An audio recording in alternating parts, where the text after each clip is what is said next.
ఇదే cable bridge చూస్తున్నారు కదా, ఎంత బాగుందో ప్రకృతి సోయగాల మధ్య.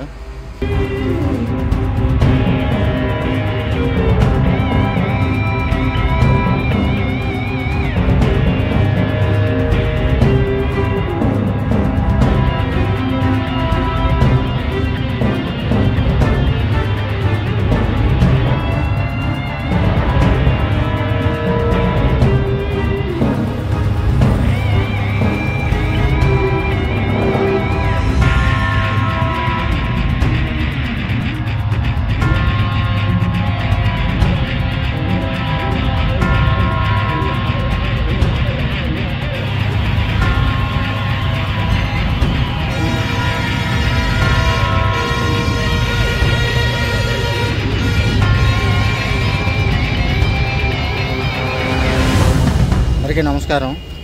నేను మీ సురేష్ మాట్లాడుతున్నాను. విండో సీట్ వీవింగ్స్ ఛానల్కి స్వాగతం, సుస్వాగతం అండి. ఇప్పుడు మీరు చూస్తున్నారు కదా, రాయగడ శ్రీ మజ్జిగరియా అని, ఒడియాలో మజ్జిగరియా అని అమ్మవారిని పిలుచుకుంటారు. మన తెలుగు వాళ్ళు మజ్జి గౌరమ్మగా పిలుచుకోబడే మజ్జి గౌరమ్మ అమ్మవారి దేవాలయం దగ్గర ఉన్నానండి. రాయగడలో ఉన్నాను. ఒకసారి అమ్మవారి గుడి విశేషాలు చూద్దాం.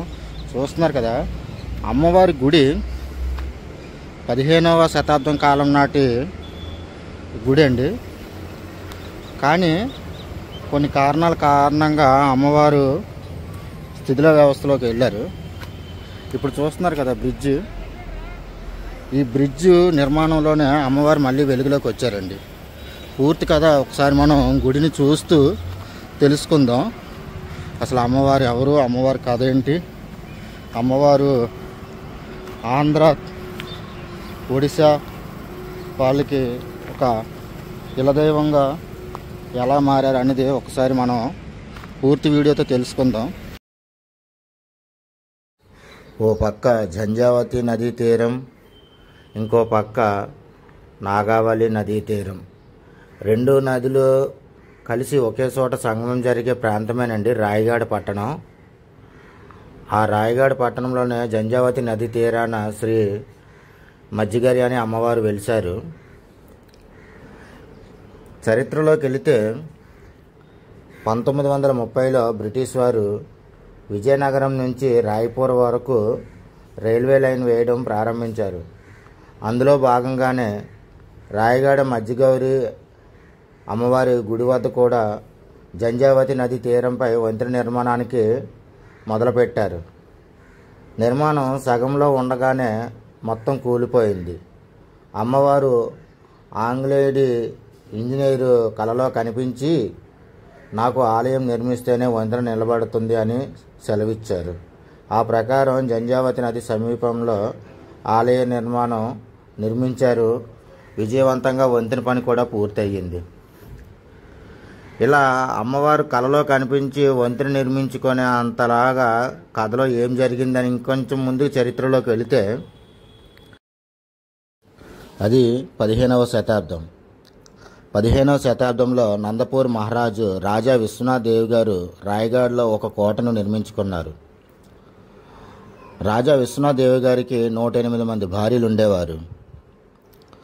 రాజా విశ్వనాథ్ దేవ్ గారు వారి ఇలదైవమైన శ్రీ మజ్జిగరియా అని అమ్మవారిని కోట మధ్యలో ప్రతిష్ఠించి నిత్యం పూజలు అందించేవారు.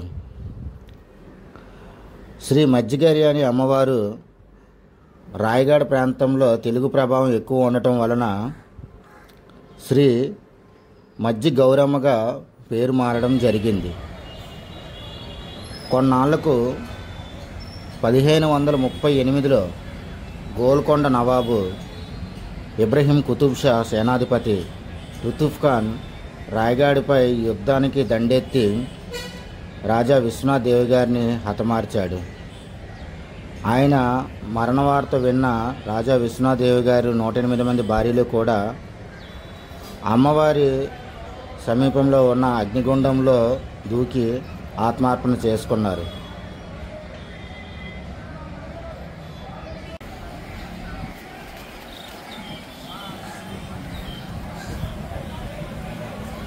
ఇప్పుడు మీరు చూస్తున్న ఈ దేవాలయం ప్రాంతం అంతా కూడా ఒకప్పుడు రాజా విశ్వనాథదేవి గారు నిర్మించిన కోట ఉండేది. ఆయన మరణాంతరం మొత్తం శిథిలమైపోగా అనమాట. ఇక్కడ ఈ దేవాలయంలో మనం చూడవలసింది ముఖ్యంగా ఇదిగోండి ఈ ఇత్తడి గుర్రం, కనిపిస్తున్న ఇత్తడి గుర్రం. ఎందుకంటే అమ్మవారు రాయగాడ పట్టణ ప్రాంతాల్లో రాత్రుళ్ళు సంచరిస్తారని చెప్పి ఒక కథ ఉంది. ఆ కథకు నిదర్శనంగా ఇక్కడ ఈ యొక్క ఇత్తడి గుర్రాన్ని ప్రతిష్ఠించారనమాట.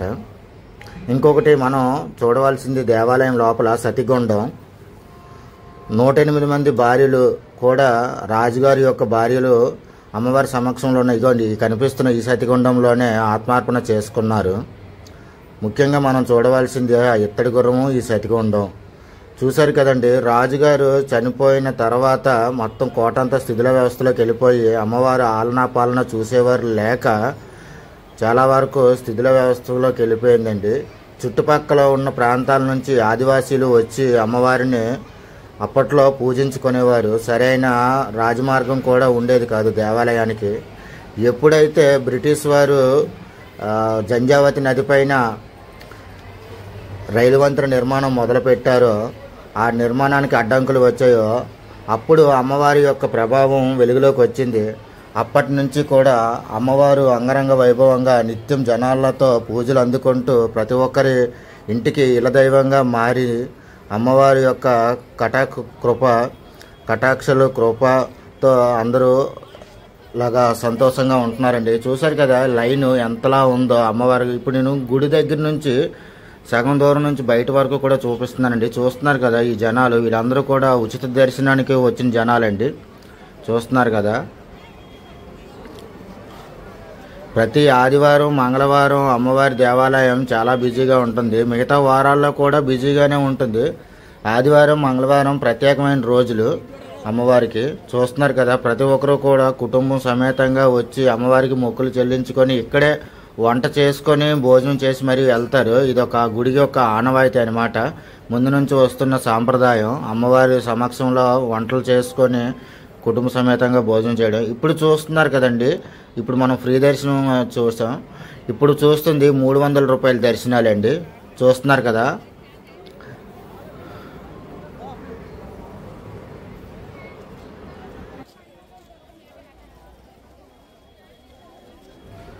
అమ్మవారి దేవాలయం నుంచి పక్కనే ఉన్న అమ్మవారి పాదాలు కూడా దర్శించుకోవడానికి మనం వెళ్దాం.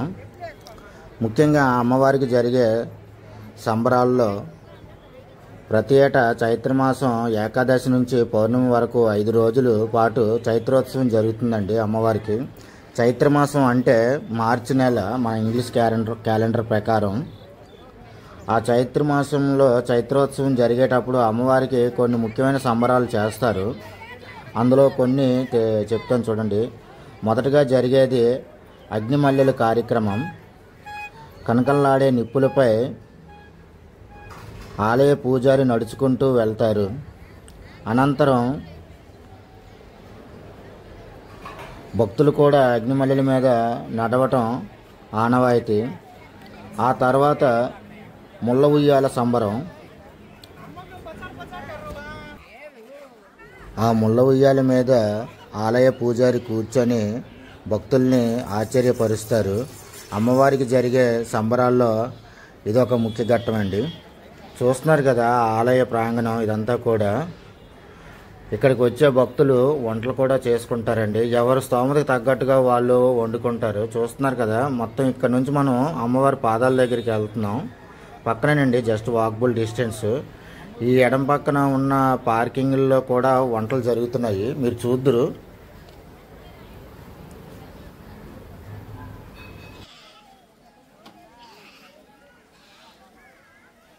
మనం అమ్మవారు పాదాలు ఉన్న దేవాలయం దగ్గరికి వచ్చేసామండి.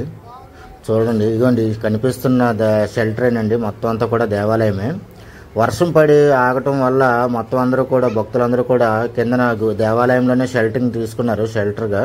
చూసారు కదా, ఉయ్యాలు కట్టి పిల్లల్ని ఎలాగా చిన్నపిల్లలతో వచ్చిన వాళ్ళందరూ కూడా గుడిలోనే ఉయ్యాలు కట్టారు. ఇప్పుడు ఇదిగోండి ఆ లోపల కనిపిస్తున్న చెట్టు దగ్గరే అమ్మవారి పాదాలు ఉంటాయండి.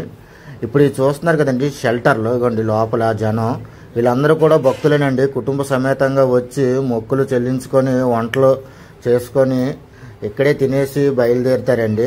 అప్పటి వరకు కూడా మనకి కుటుంబ సమేతంగా ఉండి వంట చేసుకోవడానికి ఇక్కడ షెల్టర్లు అద్దెకిస్తారండి ఇక్కడ ఉన్న స్థానికులు. దేవాలయంలో కూడా మనకి షెల్టర్లు ఉన్నాయి, కానీ అవి జనరద్దీ పెరిగిన తర్వాత అవి ఫుల్ అయిపోతాయి. ప్రతి దగ్గర మనకి అంటే ముందుగానే కొంచెం అడ్వాన్స్డ్గా ఉండాలి దేవాలయంలో కావాల్సింది షెల్టర్ కావాలంటే. లేదు వచ్చినప్పుడు మనం తీసుకుందామంటే ఇవన్నీ చూస్తున్నారు కదా, ఈ అమ్మవారి పాదాల దగ్గరికి వస్తే మొత్తం అంతా కూడా ఇలాగా చిన్న చిన్న షెడ్లా కట్టేసి మనకి అద్దెకిస్తారు ఇక్కడున్న స్థానికులు. ఇవ్వండి చూస్తున్నారు కదా మొత్తం ఎన్నెన్నో. మనం దేవాలయం దగ్గర ఉన్న కూడా మీకు చూపిస్తాను. మనం కాసేపు ట్రావెలింగ్ చేద్దాం, ఒకసారి ఇక్కడ ఉన్న వాతావరణం ఎలా ఉందో చూద్దాం.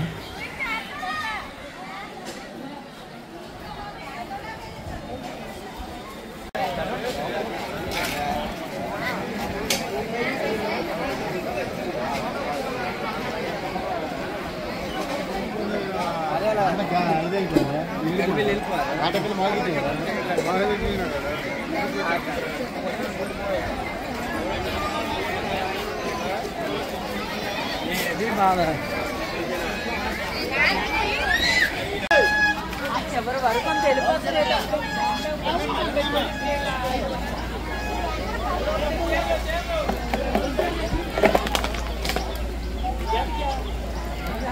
మరి అవి సీట్ కట్టిన నాన్న మంచి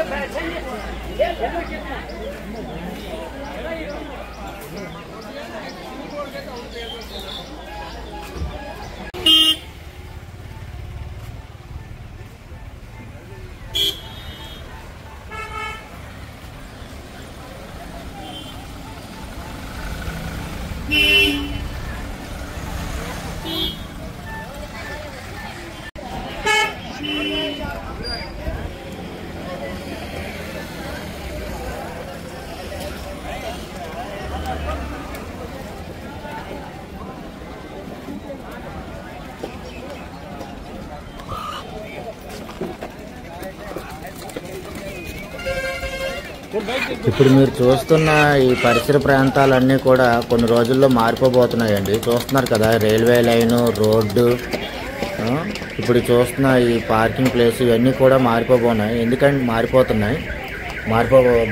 ఎందుకంటే త్వరలో ఇక్కడ ఒక 3వ రైల్వే లైన్ వస్తుందండి. చూస్తున్నారు కదా నా పక్కన కనిపిస్తుంది కదా బ్రిడ్జ్, అది కొత్తగా నిర్మిస్తున్నారు. ఆ బ్రిడ్జ్ పూర్తయిన తర్వాత రోడ్డు మార్గం కూడా కొత్తగా మారిపోబోతుంది. మొత్తం దానికి తగ్గ కన్స్ట్రక్షన్ వర్క్లన్నీ కూడా మొదలు పెట్టారండి. గ్రౌండ్ వర్క్ చూస్తున్నారు కదండి. వంటలు చేసుకుంటున్నారు, ఎవరు స్తోమతకు తగ్గట్టుగా వాళ్ళు వంటలు చేసుకుంటారండి. కొంచెం డబ్బులు ఖర్చు పెట్టగలిగే వాళ్ళు షెల్టర్లు తీసుకుంటారు. ముందుగా అడ్వాన్స్డ్గా బుక్ చేసుకున్న వాళ్ళు అమ్మవారి ఆలయం లోపల వంటలు చేస్తారండి, ఆలయం సమీపంలో ఉన్నవి. కొంతమంది ఇలా ఆరు బయటనే వంటలు చేసుకుంటారండి. చూస్తున్నారు కదా మొత్తం అంతా ప్రాంతం. ఇదిగోండి ఈ పరిసర ప్రాంతం త్వరలో మారిపోబోతుంది. ఇదిగోండి చూశారు కదా భక్తులు.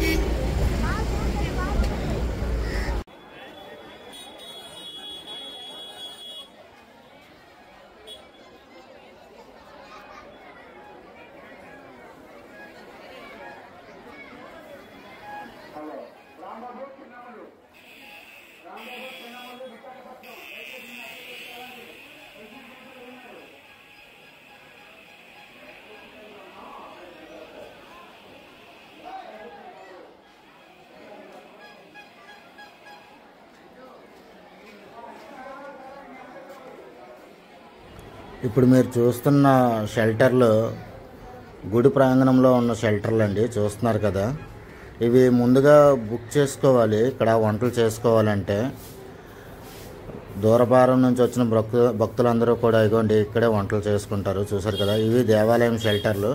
ముందు చూసినవి బయట ఉన్న షెల్టర్లు అండి.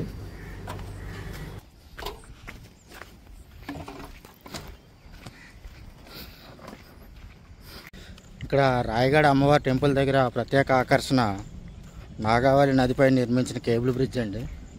చూస్తున్నారు కదా నా బ్యాక్గ్రౌండ్లో, ఇదిగోండి అదే కేబుల్ బ్రిడ్జ్. ఒకసారి మనం బ్రిడ్జ్ దగ్గరికి వెళ్దాం.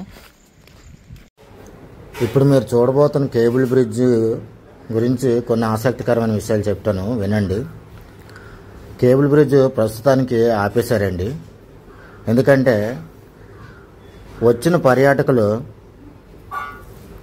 పరిమితి మించి హద్దులు దాటి ప్రవర్తించడం వల్ల కేబుల్ బ్రిడ్జ్ మీదకి ప్రవేశాన్ని ఆపేశారు.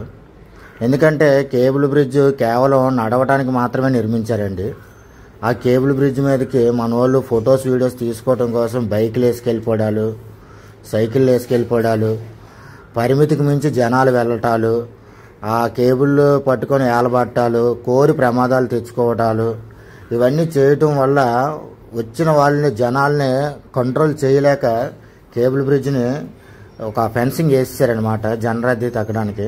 ముఖ్యమైన సంగతి ఏంటంటే ప్రపంచంలో ఎక్కడైనా సరే కేబుల్ బ్రిడ్జ్ మీదకి మనం వెళ్ళే ముందు అక్కడ ఉన్న జనాల యొక్క రద్దీని చూసి గమనించి వెళ్ళాలండి. జనరద్దీగా ఉంటే మటుకు ఎటువంటి కేబుల్ బ్రిడ్జ్ మీదకి కూడా మనం వెళ్ళకూడదు. కొంత వెయిట్ ప్రభావం తక్కువ ఉండే దగ్గర మాత్రం మనం కేబుల్ బ్రిడ్జ్ మీదకి వెళ్ళాలి. అది బాగా గమనించండి. ఎందుకంటే చూస్తున్నారు కదా, ఒక్కో దగ్గర కేబుల్ బ్రిడ్జ్ మీద 100 మంది 200 మంది జనాలు కూడా వెళ్ళిపోతుంటారు. అది చాలా ప్రమాదకరమైన విషయం. నేను కేవలం మీకు చూపించే ప్రయత్నం కోసం మాత్రమే కొంత వీడియో కోసం నేను ట్రై చేశాను తప్ప ఇది ఎంకరేజ్మెంట్ వీడియో కాదు. చూస్తున్నారు కదా, బ్రిడ్జ్ మీద ఉన్న నాగావళి నది తీరం.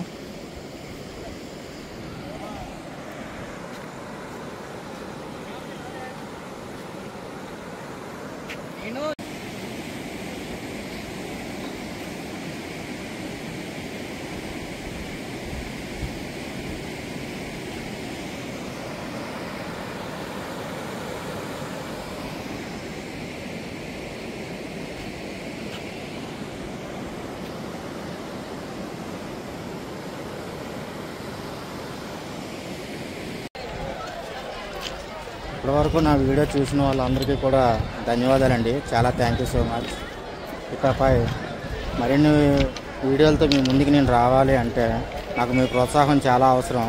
తల్లి మజ్జిగ ఊరమ్మ తల్లి ఆశీర్వాదం ఉంటే మరిన్ని వీడియోలతో మీ ముందుకు నేను మళ్ళీ వస్తాను. దయచేసి సబ్స్క్రైబ్ చేసి, లైక్ చేసి, షేర్ చేసి, కామెంట్ చేయండి. ఓం శ్రీ మాత్రే నమః. అమ్మ తల్లి మజ్జిగ ఊరమ్మ అందరూ బాగుండాలి, నేను బాగుండాలి. అందరికీ నమస్కారం. ఉంటానండి. Signing off.